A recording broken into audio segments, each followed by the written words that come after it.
Good evening class. Welcome to Deep classes, जिसमें हम इग्नू के एमएसडी के प्रीवियस ईयर क्वेश्चंस को सॉल्व कर रहे हैं, क्योंकि इग्नू बहुत बार अपने एग्ज़ाम्स में जो है क्वेश्चंस को रिपीट करता है। तो इसीलिए हम इग्नू के previous year questions paper solve कर रहे हैं, जिससे अगर हमारे एग्ज़ाम में कोई क्वेश्चन आता है तो हम उसको ईजिली कर सकें। और ये प्रीवियस ईयर क्वेश्चन पेपर उन बच्चों को ज़रूर सॉल्व करने चाहिए जो लोग जॉब करते हैं या पूरा टाइम अपनी स्टडी को नहीं दे पाते, या जो फिर बहुत कम पढ़कर एग्ज़ाम को क्लियर करना चाहते हैं। तो उन्हीं बच्चों के लिए ये आज की वीडियो है। बिना देरी के हम अपनी आज की वीडियो स्टार्ट करते हैं। ये जो क्वेश्चन पेपर है वो एमएसटी 2 का है, जो जून 2024 में हुआ था एग्ज़ाम। इसका पहला क्वेश्चन था, भारतेंदु हरिश्चंद्र के श्रृंगार परक काव्य का परिचय दीजिए। तो भारतेंदु हरिश्चंद्र जो है ये आधुनिक युग के प्रवर्तक माने जाते हैं। ठीक है, इन्होंने क्या किया, इन्होंने हिंदी साहित्य को एक नई दिशा प्रदान की और जन सामान्य की भाषा को इन्होंने अपनाया था।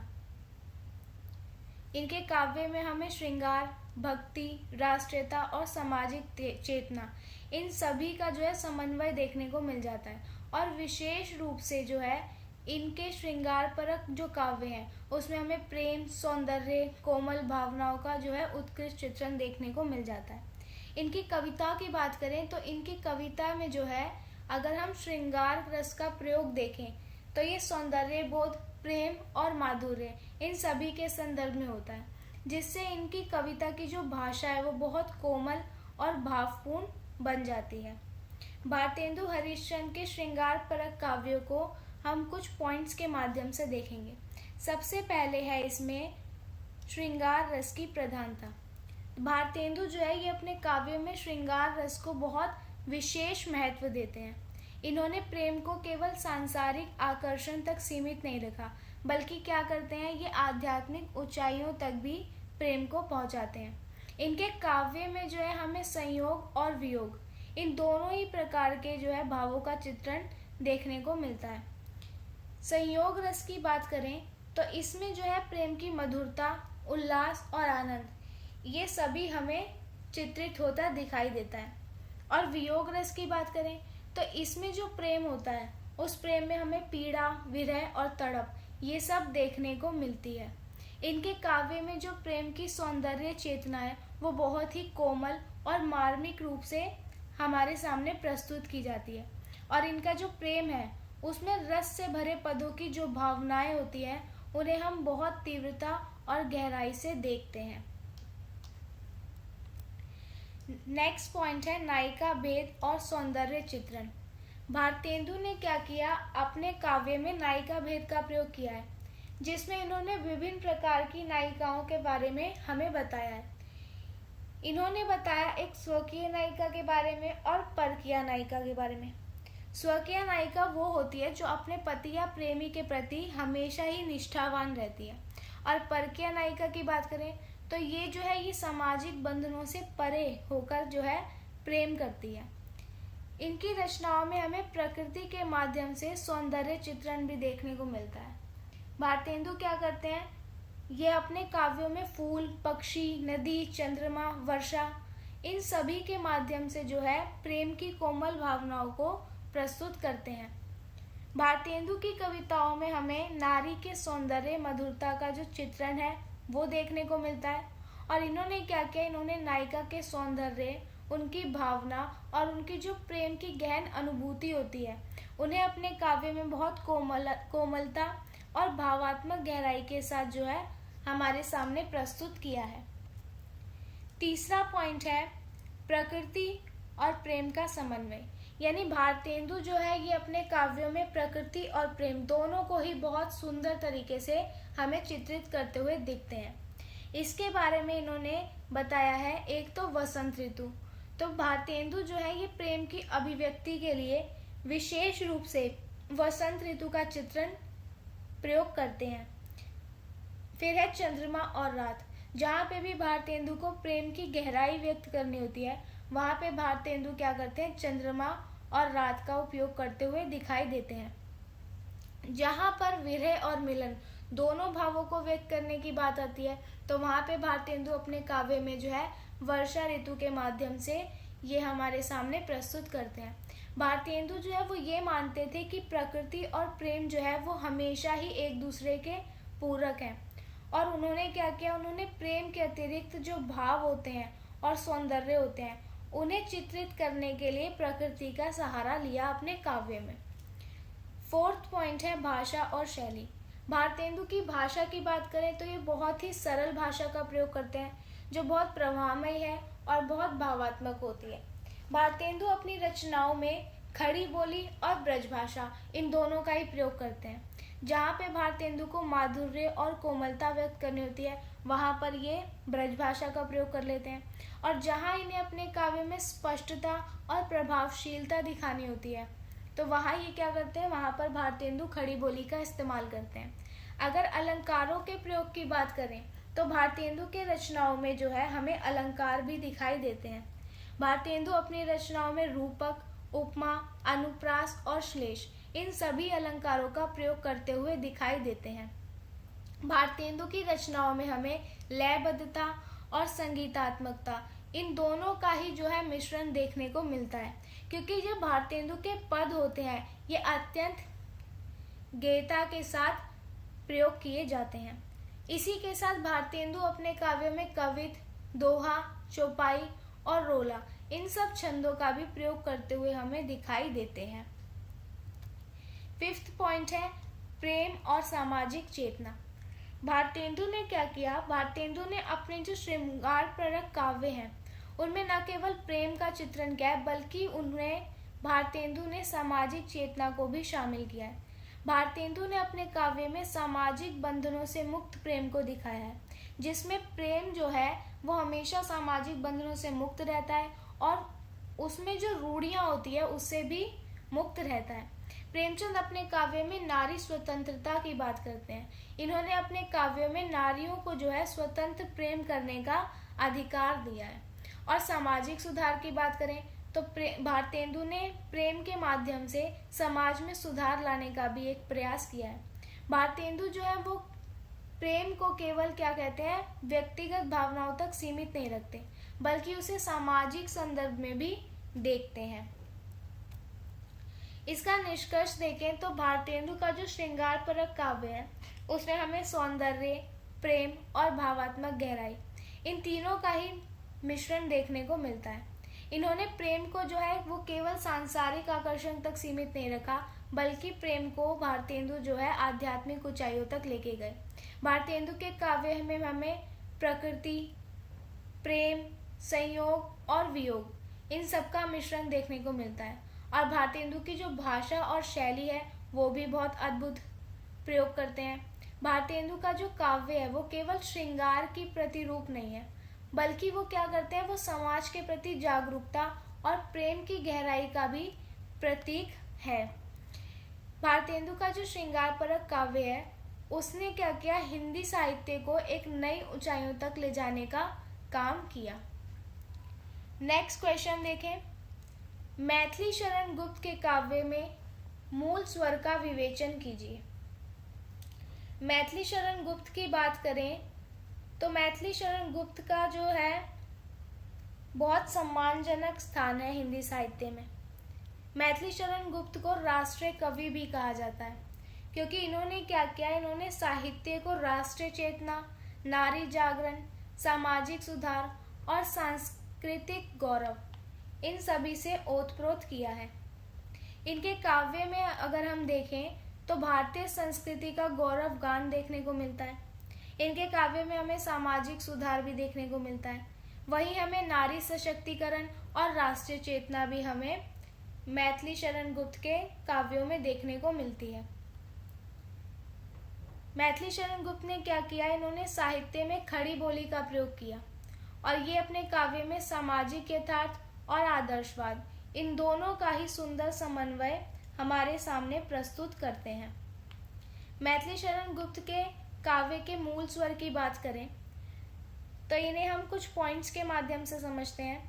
पहला पॉइंट है हमारा राष्ट्रीय चेतना और देशभक्ति।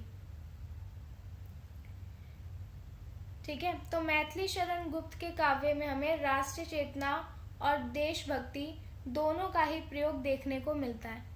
इन्होंने भारतीय इतिहास, भारत की संस्कृति और भारत के जो स्वतंत्रता आंदोलन थे उन सभी को अपने काव्य का विषय बना दिया था। इनकी रचनाओं में हमें जनता में स्वतंत्रता, आत्मसम्मान और राष्ट्रीय प्रेम की भावना ये सब हमें देखने को मिलती है।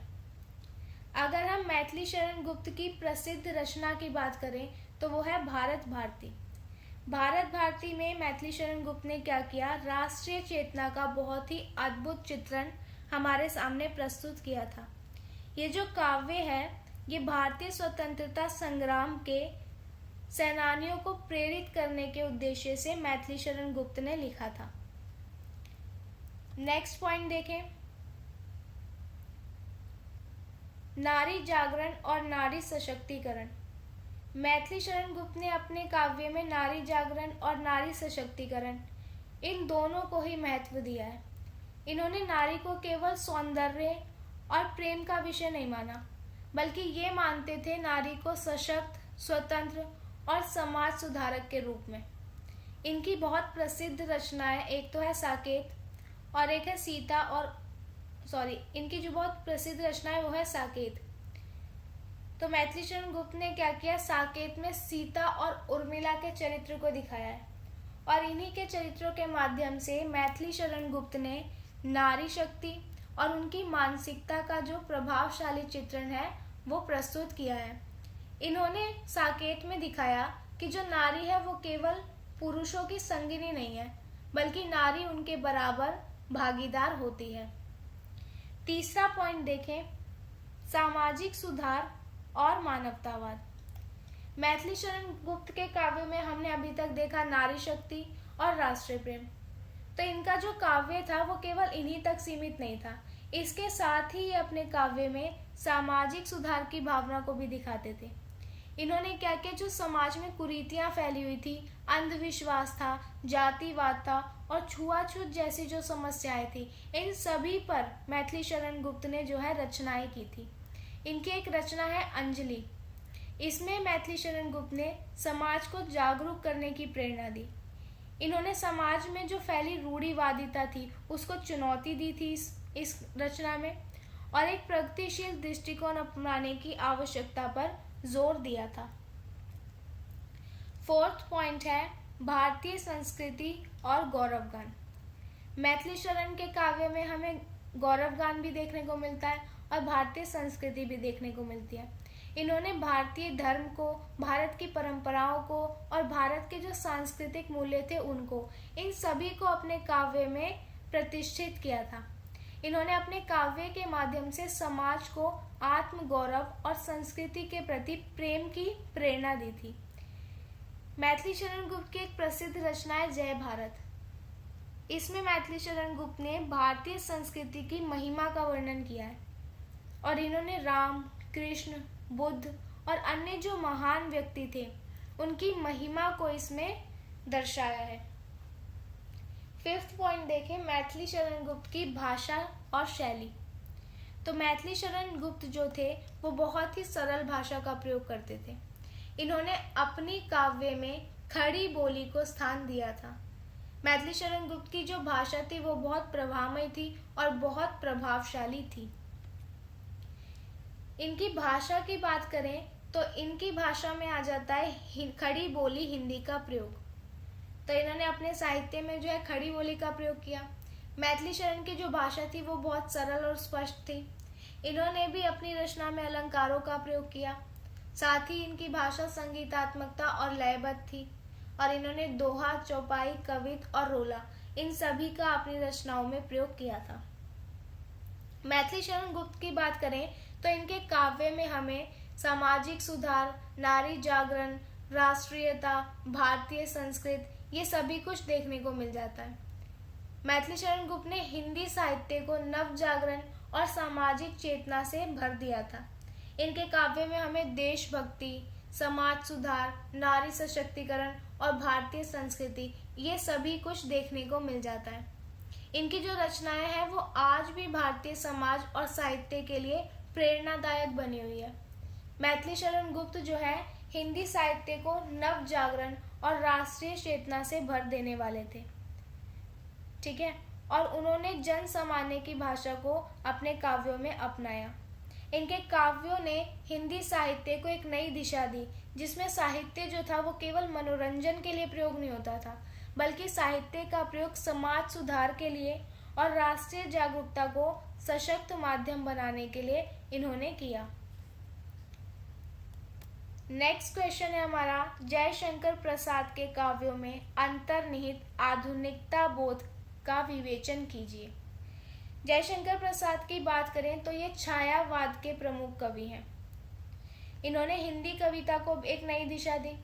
इनकी जो कविताएं थी वो उसमें हमें गहन भावात्मकता, दार्शनिकता और आधुनिकता ये सब देखने को मिलता है। इनके काव्य में हमें आधुनिकता बोध जो है स्पष्ट रूप से दिखाई देती है, जिसमें जयशंकर प्रसाद जो है व्यक्तिवाद, स्वतंत्रता, सामाजिक चेतना और वैज्ञानिक दृष्टिकोण को हमारे सामने प्रस्तुत करते हैं। जयशंकर प्रसाद की प्रमुख रचनाएं देखें तो इसमें आ जाएगा कामायनी, आंसू और लहर, जिनमें जयशंकर प्रसाद ने आधुनिकता के बहुत से आयामों को दिखाया है। इन्होंने अपने काव्य में मानव की गहराई, सामाजिक परिवर्तन और वैज्ञानिक दृष्टिकोण इन सभी को स्थान दिया है, जिससे इनकी जो रचनाएं हैं वो आधुनिक युग के अनुरूप बनी हुई है। जयशंकर प्रसाद के काव्यों में आधुनिकता बोध को कुछ पॉइंट्स के द्वारा समझते हैं। सबसे पहला पॉइंट है व्यक्तिवाद और आत्मचेतना। तो जयशंकर प्रसाद का जो काव्य है उसमें हमें व्यक्तिवाद और आत्मचेतना इन दोनों का ही प्रभाव देखने को मिल जाता है। जयशंकर प्रसाद जो है ये व्यक्ति की स्वतंत्रता, व्यक्ति की आत्मनिर्भरता और व्यक्ति के आत्मविश्लेषण इनको जो है अपने काव्य का केंद्र बनाते हैं। अगर हम इनकी रचना कामायनी को देखें तो इसमें जो मनु है, इसका एक पात्र है मनु, इसके आत्मसंघर्ष और आत्मचेतना आधुनिकता का प्रतीक दिखाया है। इनकी कविता है आंसू, इसमें कवि की व्यक्तिगत भावनाएं और आत्मविश्लेषण हमें देखने को मिलता है। इनकी कविता लहर की बात करें तो इसमें व्यक्ति की स्वतंत्रता और आत्मनिर्भरता का चित्रण किया गया है। तो जयशंकर प्रसाद की जो कविताएं हैं वो व्यक्ति को एक स्वतंत्र सोच और आत्मविश्लेषण की प्रेरणा देती है। सेकंड पॉइंट है वैज्ञानिक दृष्टिकोण और तर्कशीलता। तो जयशंकर प्रसाद का जो काव्य है वो हमें वैज्ञानिक दृष्टिकोण और तर्कशीलता का समावेश प्रस्तुत करता है। जयशंकर प्रसाद ने क्या किया, अंधविश्वासों और रूढ़ियों का विरोध किया और ये मानते थे कि तर्क, ज्ञान और विज्ञान इसको महत्व दिया जाए। इसी के आधार पर इन्होंने कामायनी, आंसू और लहर में हमें तर्कशीलता और वैज्ञानिक दृष्टिकोण अपनाने की प्रेरणा दी है। थर्ड पॉइंट है सामाजिक चेतना और सुधारवादी दृष्टिकोण। तो जयशंकर प्रसाद के काव्य में हमें समाज में जो व्याप्त अंधविश्वास है, जातिवाद है, नारी का जो उत्पीड़न किया जा रहा है और सामाजिक अन्याय जो किए जा रहे हैं, इन सभी के विरुद्ध आवाज उठाई जा रही है।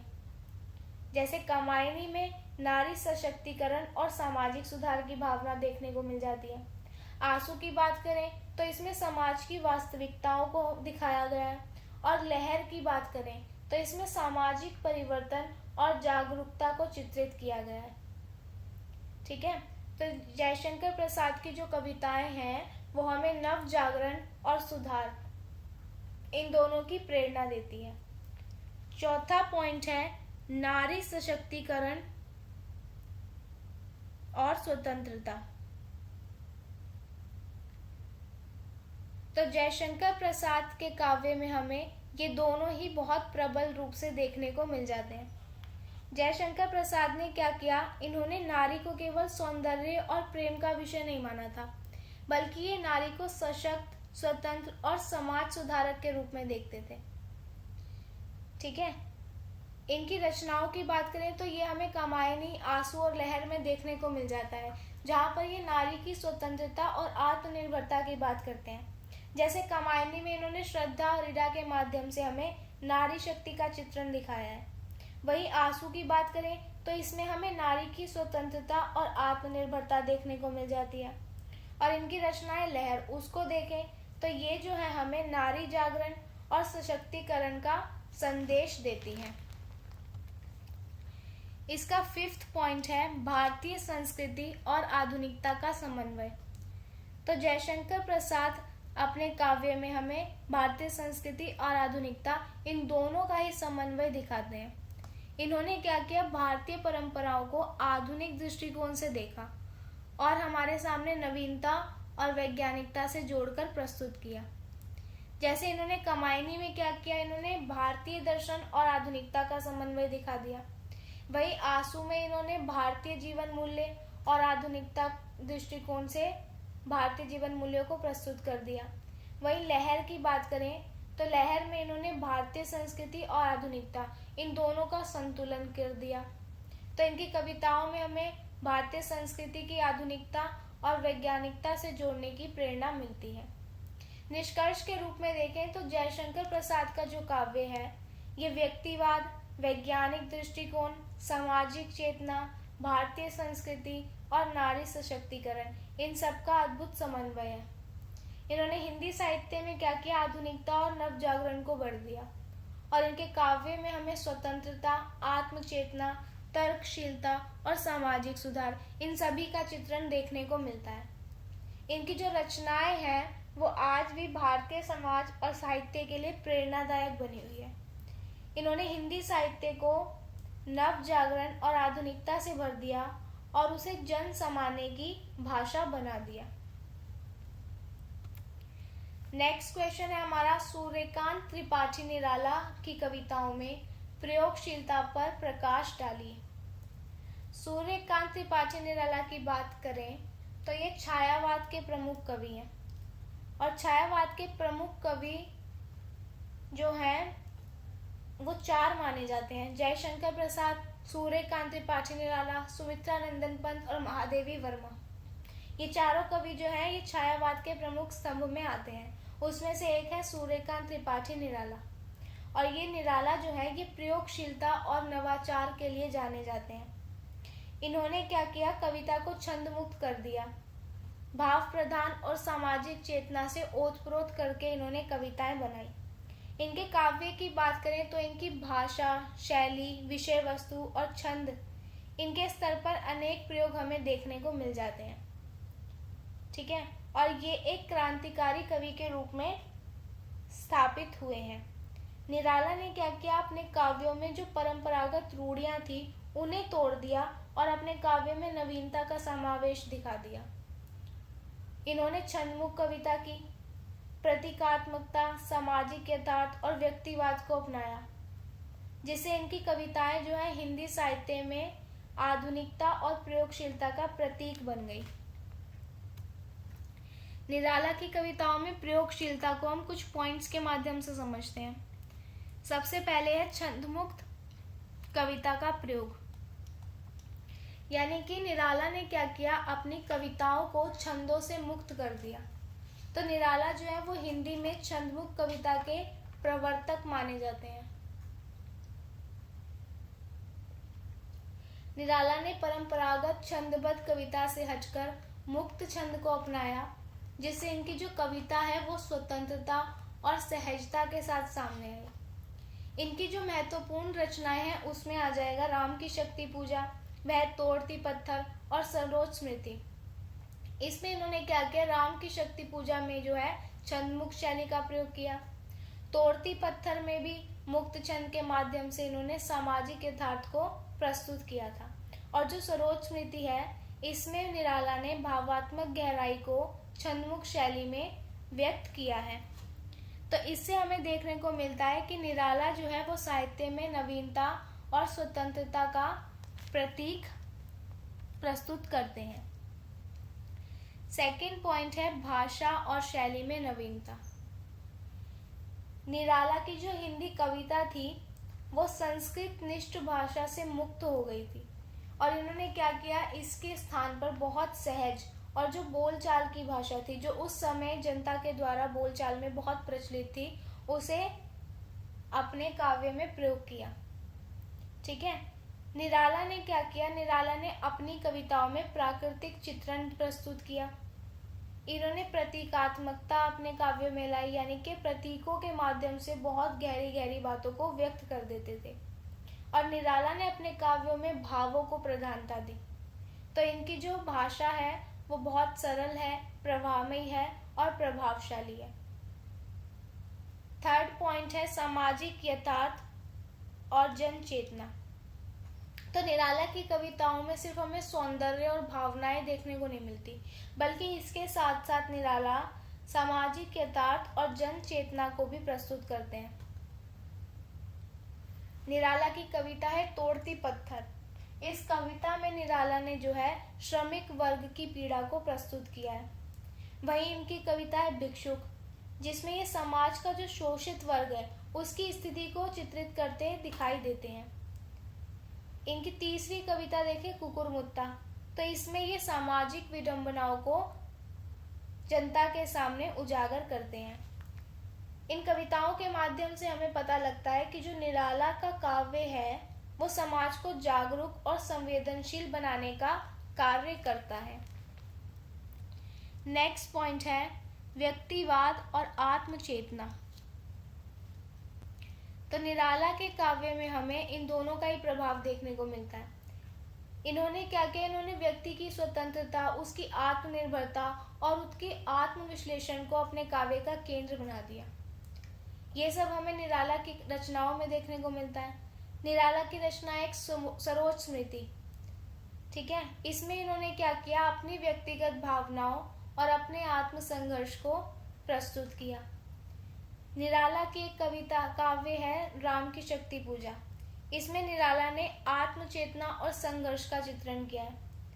वही इनका एक काव्य है तुलसीदास। इसमें निराला ने व्यक्ति की स्वतंत्रता और उसकी आत्मनिर्भरता को महत्व दिया है। तो इनकी जो कविताएं हैं वो व्यक्ति को स्वतंत्र सोच और आत्मविश्लेषण के लिए भी प्रेरित करती हैं। निराला की कविताओं में हमें नारी सशक्तिकरण और स्वतंत्रता ये भी देखने को मिल जाती है। इन्होंने क्या किया, इन्होंने नारी को सशक्त, स्वतंत्र और समाज सुधारक के रूप में प्रस्तुत किया है। निराला का काव्य है एक जूही की कली। इसमें निराला ने क्या किया, नारी को कोमलता और शक्ति का चित्रण प्रस्तुत किया है। वही बेला में इन्होंने नारी की स्वतंत्रता और आत्मनिर्भरता को महत्व दिया। और सरोज स्मृति में इन्होंने नारी के संघर्ष और उसकी संवेदनशीलता को प्रस्तुत किया है। तो इनकी जो कविताएं हैं उसमें ये नारी को स्वतंत्रता और आत्मनिर्भरता की प्रेरणा देते हैं। इसके निष्कर्ष की बात करते हैं। निराला ने क्या किया, अपने काव्य में छंद मुक्त भाषा का प्रयोग किया। भाषा को बहुत सहज और सरल बना दिया। वहीं इन्होंने अपने काव्य में सामाजिक यथार्थ, साथ में व्यक्तिवाद और नारी सशक्तिकरण, इन सभी का समन्वय कर दिया। तो हिंदी साहित्य को नवजागरण और प्रयोगशीलता से भरने का काम जो है ये सूर्यकांत त्रिपाठी निराला ने किया। इनके काव्यों में हमें बहुत कुछ देखने को मिलता है, जैसे कि स्वतंत्रता, आत्मचेतना, तर्कशीलता और सामाजिक सुधार। और इनकी जो रचनाएं हैं ये आज भी भारतीय समाज और साहित्य को जो है प्रेरणा दे रही है। नेक्स्ट क्वेश्चन देखें।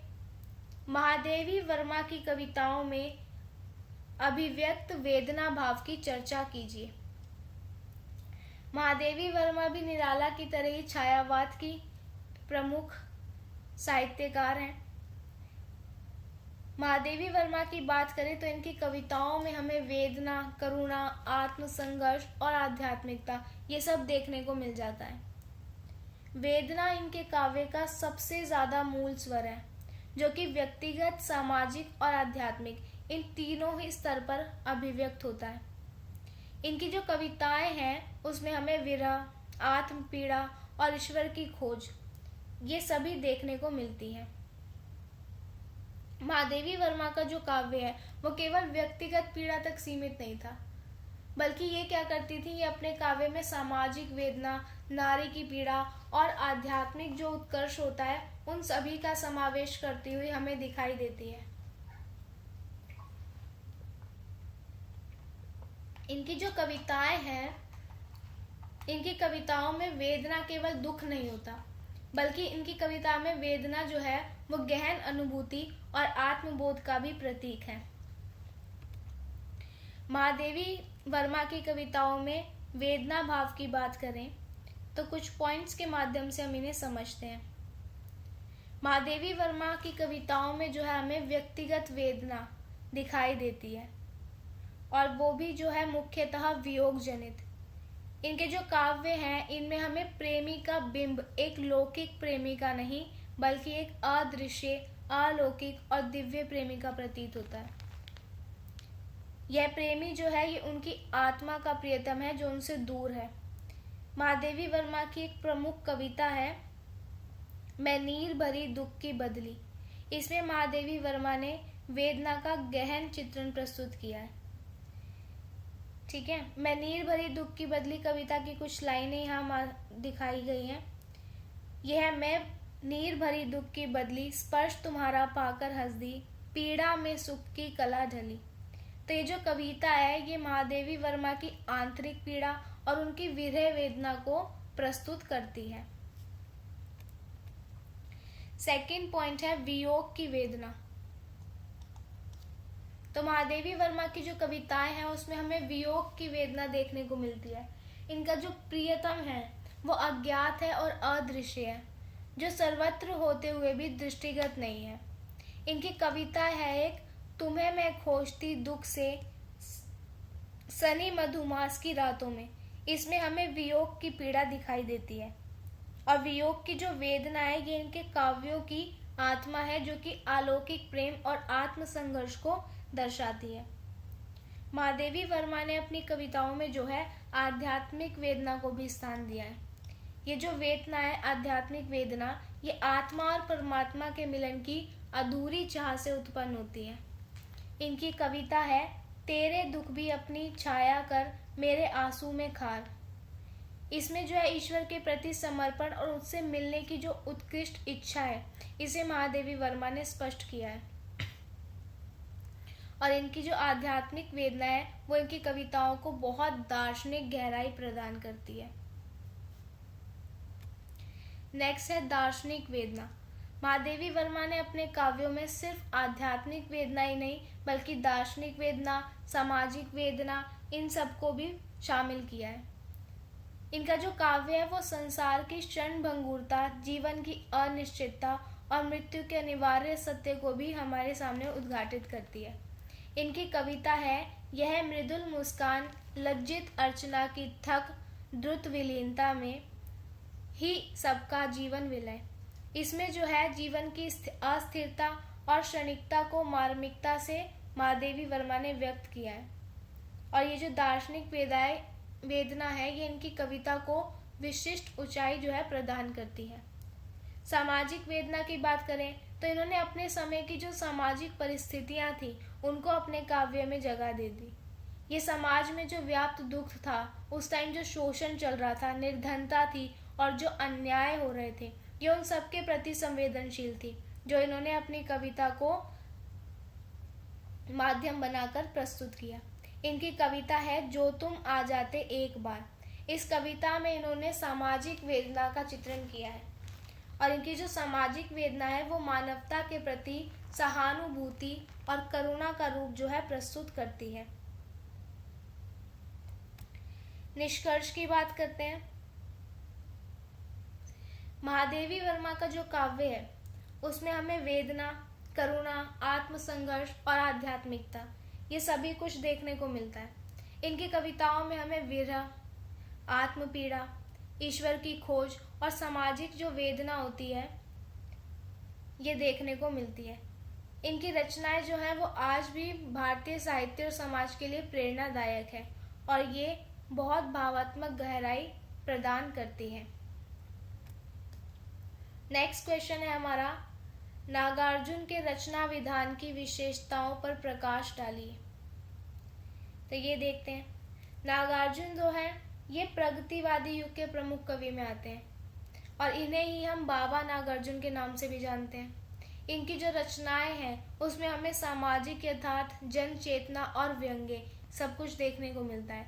यानी नागार्जुन ऐसे कवि हैं जो अपने रचनाओं में व्यंग्य का प्रयोग करते हैं। इनकी जो हिंदी के अतिरिक्त भी रचनाएं हैं उसमें ये मैथिली, संस्कृत और बंगला इन सब में साहित्य का सृजन करते हैं। इनके काव्य में हमें सामाजिक संघर्ष, जनजीवन की जो पीड़ा होती है वो, राजनीतिक चेतना और लोक धर्मी जो भाषा है, इन सब का समन्वय देखने को मिलता है। नागार्जुन के रचना विधान की बात करें तो ये बहुत विविधतापूर्ण है। इन्होंने क्या किया, इन्होंने छंदबद्ध, छंद मुक्त दोनों ही प्रकार की कविताएं लिखी हैं। कुछ कविताओं में ये छंदमुक्त कविताएं लिखते थे और कुछ कविताएं ये छंदबद्ध करते थे। इनकी भाषा की बात करें तो ये लोक जीवन की सहजता, व्यंग्य की तीक्ष्णता और यथार्थ की गहराई, इन सबको अपनी भाषा में शामिल करते हैं। इनकी जो कविताएं हैं वो सिर्फ सौंदर्य बोध नहीं दिखाती, बल्कि ये सौंदर्य बोध के साथ साथ जन संघर्ष, क्रांतिकारी विचारधारा और सामाजिक यथार्थ को प्रस्तुत करती है। नागार्जुन की रचना विधान की विशेषताएं देखें तो इसमें है जन चेतना और सामाजिक यथार्थ। नागार्जुन ने अपनी कविताओं में जन चेतना और सामाजिक यथार्थ को जो है प्रस्तुत किया है। इन्होंने जो समाज का शोषित वर्ग था उनकी पीड़ा को अपनी कविताओं में दिखाया। इनकी रचनाओं में हमें किसान, मजदूर, दलित और जो निम्न वर्ग है उनकी समस्याएं देखने को मिल जाती है। इनकी एक प्रसिद्ध कविता है अकाल और उसके बाद। इस कविता में नागार्जुन ने जो है समाज की वास्तविकता को दिखाया है। इस कविता में नागार्जुन ने गरीबी, भूख और जो सामाजिक अन्याय हो रहा था उसको प्रस्तुत किया है। नागार्जुन की व्यंग्य और तीक्ष्ण आलोचना, तो नागार्जुन की कविताओं में हमें व्यंग्य और तीक्ष्ण आलोचना देखने को मिलती है।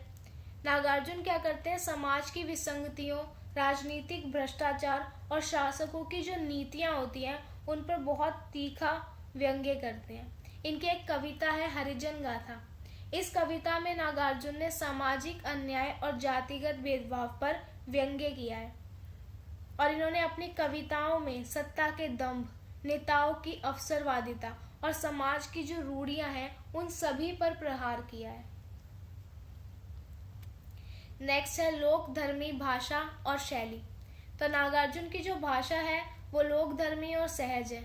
इन्होंने अपनी कविता में क्या किया, संस्कृत निष्ठा से मुक्त जन भाषा का प्रयोग किया है।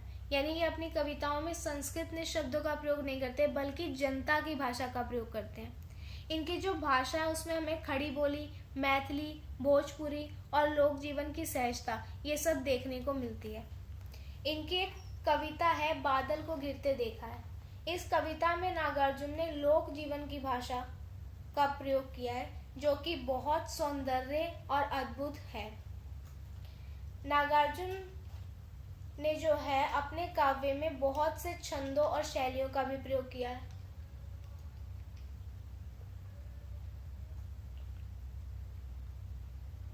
नागार्जुन जो है वो न केवल छंदबद्ध कविताएं लिखते हैं बल्कि वो छंदमुक्त कविताएं भी लिखते हैं। इनकी एक कविता है पैने दांतों वाली। ये कविता जो है नागार्जुन ने छंदबद्ध शैली में लिखी है, यानी कि इसमें इन्होंने छंदों का प्रयोग किया है। और यही इनकी एक कविता है अकाल और उसके बाद। इसकी शैली की बात करें तो ये छंदमुक्त शैली है, यानी इसमें नागार्जुन ने छंदों का प्रयोग नहीं किया। नागार्जुन के काव्य में हमें प्रकृति चित्रण और संवेदनशीलता ये भी देखने को मिलती है। प्रकृति चित्रण की बात करें तो नागार्जुन अपने काव्यों में प्रकृति को भी बहुत महत्व देता है। जैसे कि अपने काव्यों में वर्षा, बादल, नदी और जो खेत खलिहान होते हैं ये सब प्रस्तुत करते हैं। इनकी एक कविता भी है बादल को गिरते देखा है।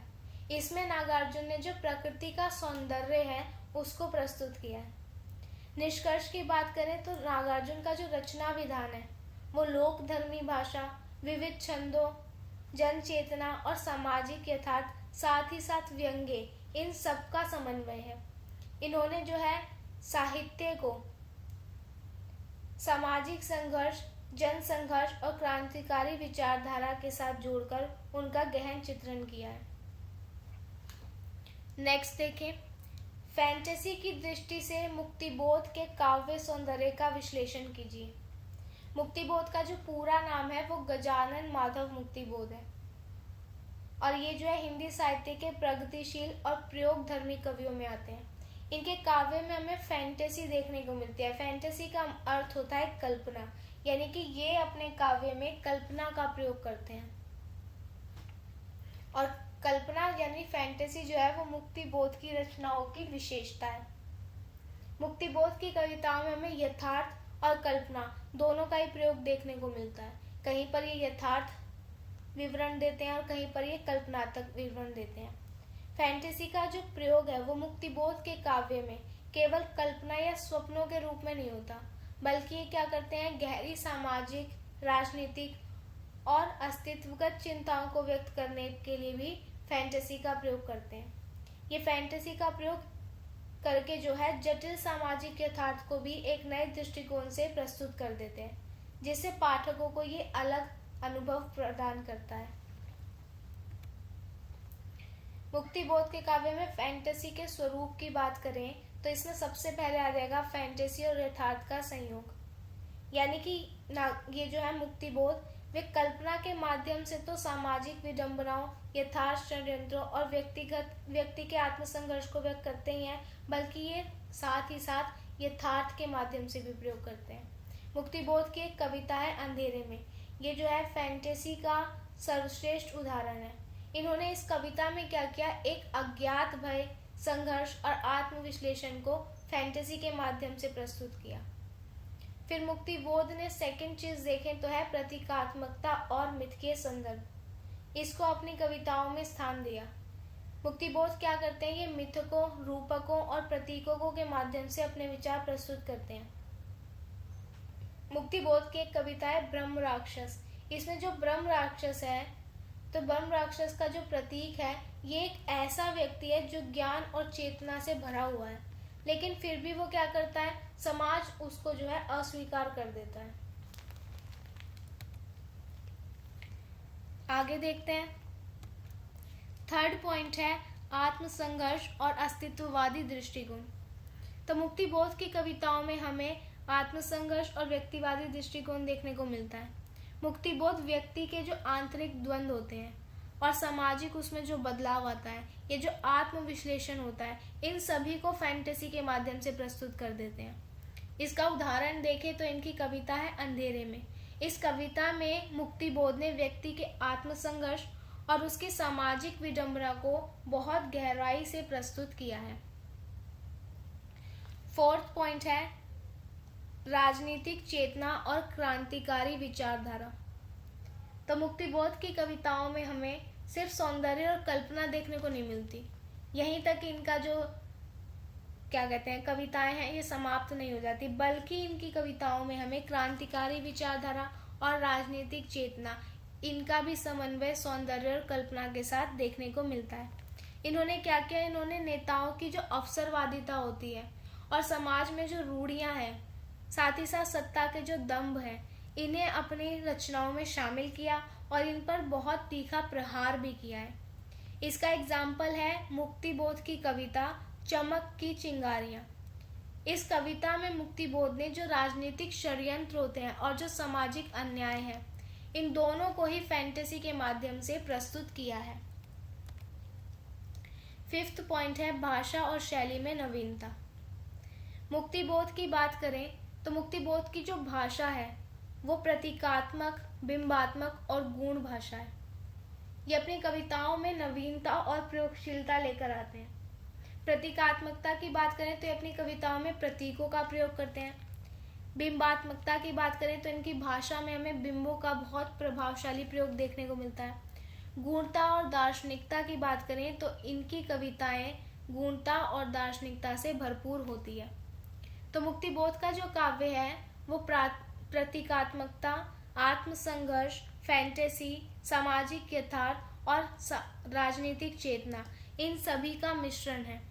इनके काव्य में हमें यथार्थ, कल्पना का संयोग, मिथकीय संदर्भ, आत्मसंघर्ष और क्रांतिकारी विचारधारा, इन सभी का गहन चित्रण देखने को मिलता है। नेक्स्ट क्वेश्चन है शमशेर बहादुर सिंह की काव्यगत विशेषताओं का विवेचन कीजिए। शमशेर बहादुर सिंह जो है ये हिंदी साहित्य के प्रगतिशील और प्रयोगधर्मी कवियों में आते हैं। इनकी जो कविताएं हैं वो संवेदनशीलता, सौंदर्य बोध, बिंबात्मकता और गहन अनुभूति से भरी हुई होती हैं। इन्होंने क्या किया, इन्होंने हिंदी कविता में प्रगतिवाद, प्रयोगवाद और नई कविता, इन सभी में अपना योगदान दिया है।